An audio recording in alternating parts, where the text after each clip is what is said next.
you respect those guys because they do the same type of stuff that we do. They go through the same workouts, the same schedule, football, camp, two-a-days, all that. And so you enjoy each other's presence off the field. Yesterday, like a guy who kind of likes the sort of profile, but what's he like outside of it? He's a lot more laid back, which is good. He's got to relax a little bit. I know the pressure he's under and stuff like that. So it's good to see that he can relax and have some fun. Baker, how difficult is it pre-snap when the other team has a guy who could be a safety or an outside linebacker?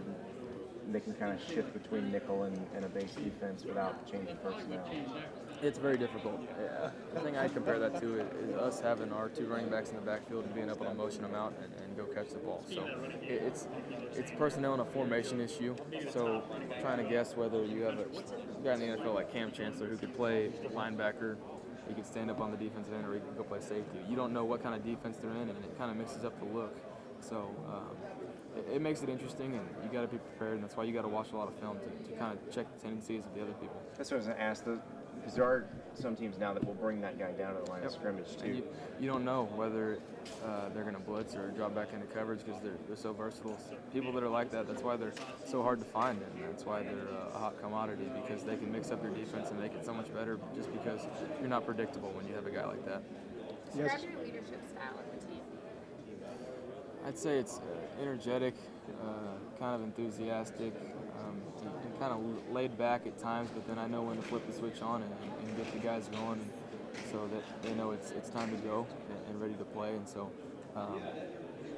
leadership style is kind of honest and truthful. They know that's the type of person I am, and so they can watch me and know that I'm not putting on a front or being fake. They know it's real. What was your experience like, just as a team as a whole, playing in the playoff last year against Clemson? What did you take away from it? It's a lot of work. Obviously, it takes a lot to get there, but when you get to that certain point, you can't forget how you got to that point. So it's about doing the little things right, and I think that's the one thing that got us caught up and forced a loss was that we got caught up in the fact that we were in the Orange Bowl, and yeah, the college football playoff is a big deal, but you got to go do your job, and what got you there, you got to go do it again to get to the next game. So that's the most important part, and it was obviously special to be there, but got to finish it the right way. Got to ask you about, we're from Austin, so you got Samaje right there, you're from Lake Travis. How cool is it? You got some other Centex guys up there. What's that bond like being a bunch of Austin area kids playing for Oklahoma? It's awesome knowing that we got out of that country so we could come play for the good guys. No, I'm just kidding. But it's fun growing up in the same area, especially the fact that I beat him in high school. Hopefully you didn't hear that. What's the last thing you ate before a game? Last thing I eat before a game. Probably tomato soup with the grilled cheese. Describe your moxie. It's kind of all over the place.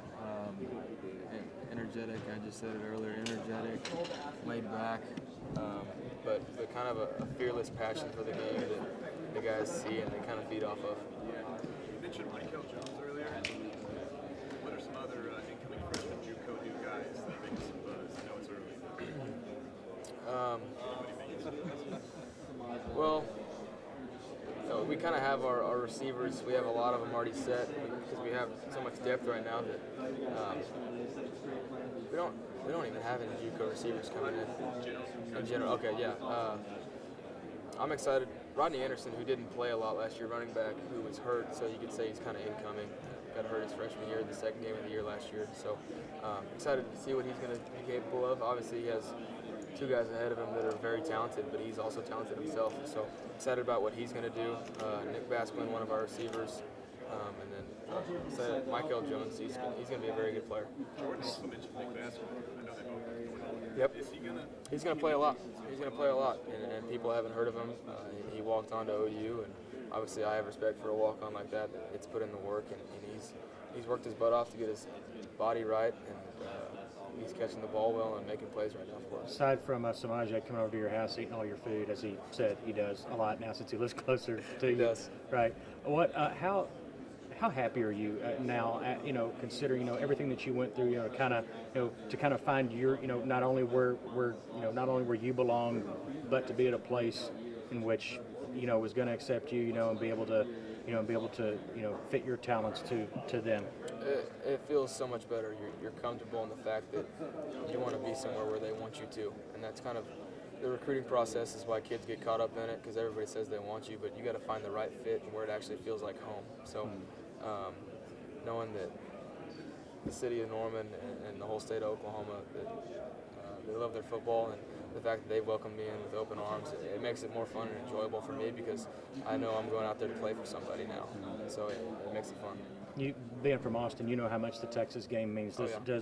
Does the way last year's Texas game went, does it make it any easier, the fact that you did win your conference and you go to the Final Four? Do you still kind of look back on that game like a lot of us and think, what the hell happened there? Yeah, it would have changed our season if we would have won that game.